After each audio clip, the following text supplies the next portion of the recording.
નમસ્કાર, મારું નામ સંદીપભાઈ છે અને હું ધાન્ય કંપનીમાં ટેરિટરી મેનેજર તરીકે કામ કરું છું. આજે આપણે આવ્યા છે જાવેલ ગામમાં. અહીંયા આપણે એક પ્રગતિશીલ ખેડૂતને મળીએ. આપણે એને અહીંયા મિટિંગનું આયોજન કર્યું છે અને એના બાજરી વિશે આપણે અભિપ્રાય લઈએ. નમસ્કાર. નમસ્કાર. શું નામ છે આપણું? સહદેવભાઈ. સહદેવભાઈ, તમે આપણી બાજરી વાવી છે એના વિશે તમારું અભિપ્રાય જાણવા માંગીએ છીએ. તમને કેવી લાગી છે બાજરી? બાજરી બહુ સારી છે અને તેના જડ બહુ સારા છે, જેના કારણે બાજરી પડતી નથી. બરાબર. પડવાનો ઓછો પ્રોબ્લેમ આવે છે. અને આની હાઇટ છે જે સારી આવે છે હાઇટની અંદર, અને કાહણા છે એના તે એકદમ સરખા આવે છે. બરાબર. અને બીજી શું ખાસિયત તમને એમાં લાગી છે? બીજી આની અંદર ખાસિયત છે કે આ ઘાસચારાની અંદર આ જે પત્તા છે એ બહુ આના પહોળા આવે છે. બરાબર.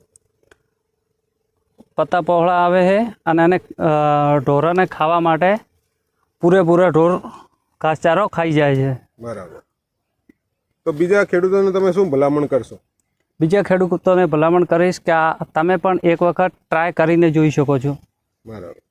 તો ખેડૂત મિત્રો, તમે જોઈ શકો છો કે ખેડૂતોએ એનું અભિપ્રાય આપ્યું છે કે ભાઈ ઘાસચારો બહુ સારું આવે છે, પડતી નથી પવન સામે, દાણા ભરપૂર આવે છે અને એના ઘાસચારામાં ઢોર બગાડ બી નથી કરતો, એટલે આખો ચારો ખાઈ જાય.